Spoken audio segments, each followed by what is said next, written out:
Subscribe करे खातिर लाल button दबाई और भोजपुरी के ताजा अपडेट पहले पावे खातिर घंटी वाला बटन दबाई।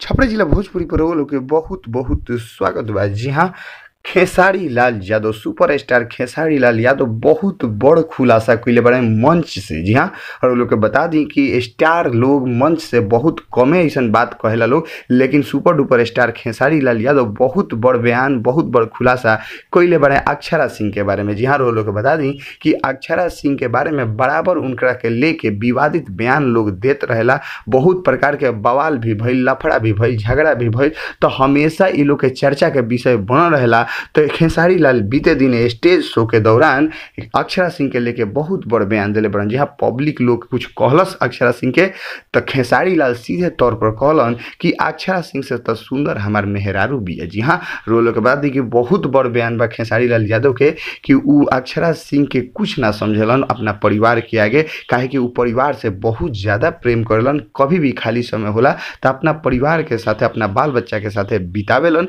काहे कि उनका कैरियर से भी प्यारा बाटे, उनकर परिवार भी बहुत प्यारा बाटे। और हीरोइन के जहाँ तक बात बाटे अक्षरा सिंह के, तो उ सीधे तौर पर कहलन कि अक्षरा सिंह से तो सुंदर हमारे मेहरारू बिया में कोनो शक नहीं है। सही बात बाटे, खेसारी लाल यादव के पत्नी भी कोनो खराब नहीं की, बहुत सुंदर बारी। लेकिन बराबर लोग अक्षरा सिंह और खेसारी लाल यादव के लेके बहुत सवाल खड़ा करेला।